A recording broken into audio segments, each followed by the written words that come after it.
palīdzību šīs baznīcas celtniecībai, lai viņš apveltītu ar savu gādību celtniekus un pasargātos no visām briesmām.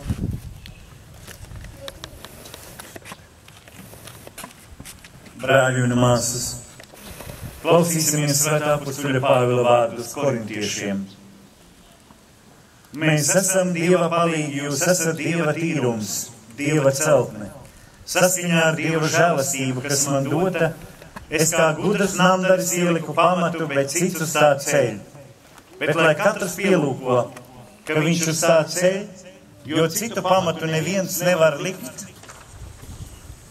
kā to, kas jau likts, tas ir Jēzus Kristus.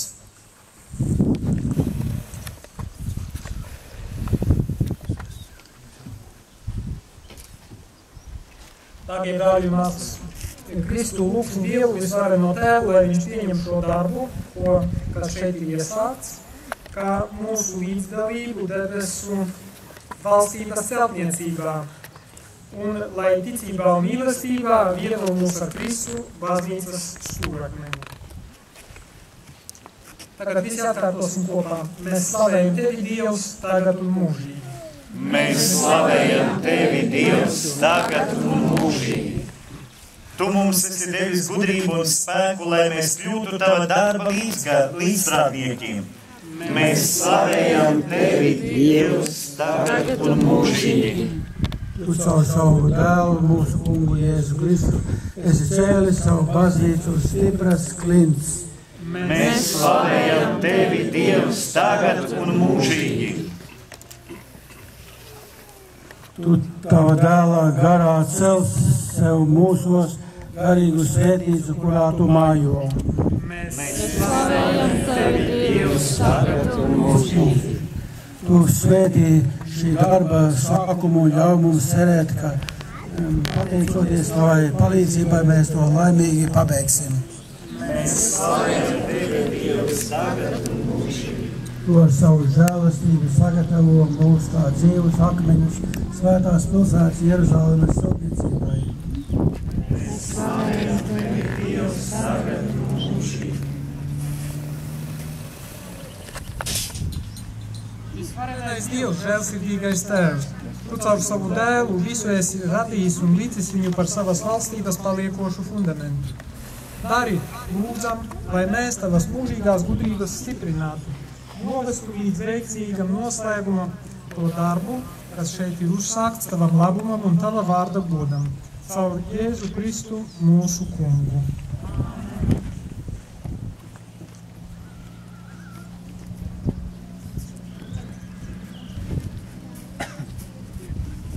Lai svētī jūs visvarenais Dievs un piepilda visas jūsu sirds ilgas.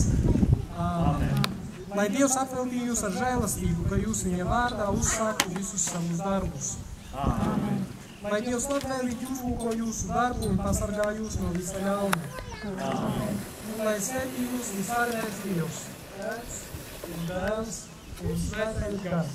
Āmen. Slavēsim kungu. Pateicība Dievam.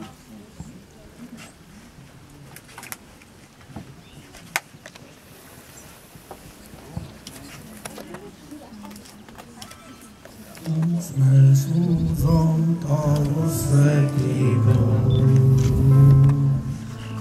Mēs lūdzam Tavu svētību. Kungs, mēs lūdzam Tavu svētību. Kungs, mēs lūdzam Tavu svētību. Kungs, mēs lūdzam Tavu svētību. Kungs, mēs lūdzam Tavu svētību. Kungs, mēs lūdzam Tavu svētību. Kungs, mēs lūdzam Tavu svētību. Kungs, mēs lūdzam Tavu svētību. Kungs, mēs lūdzam Tavu svētību.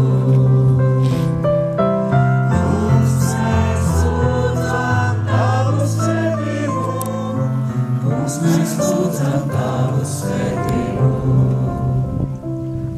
Kā vienmēr ierasts šajās reizēs, notiek vēl tāds skaists notikums, vēstījuma atstāšana nākamām paudzēm. Tev šī pergamente mēs rakstām, kas bija no sākuma, ko dzirdējām, ko savām acīm redzējām, ko skatījām un savām rokām taustījām dzīvības vārdu. Un dzīvība parādījās, un mēs redzējām un apliecinām un pasludinām jums mūžīgo dzīvību, kas bija pie Tēva un mums parādījās. Ko redzējām un dzirdējām un to pasludinām jums, lai arī jums būtu sadraudzība ar mums un mūsu sadraudzība ar Tēvu un ar viņa dēlu Jēzu Kristu. To mēs rakstām, lai jūs priecātos un jūsu prieks būtu pilnīgs.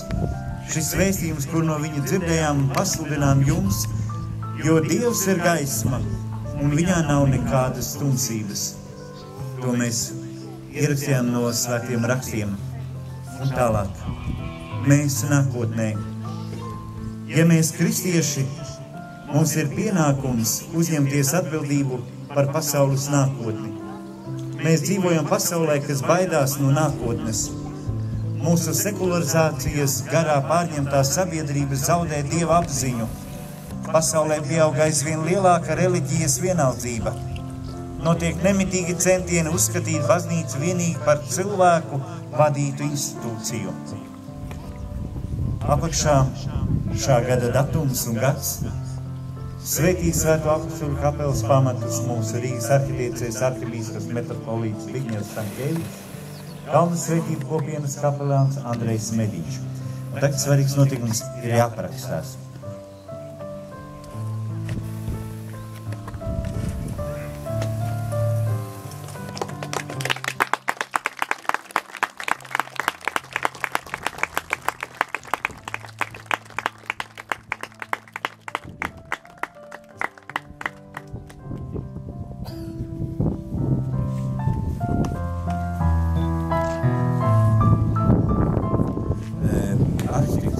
Kur ir? Kur ir?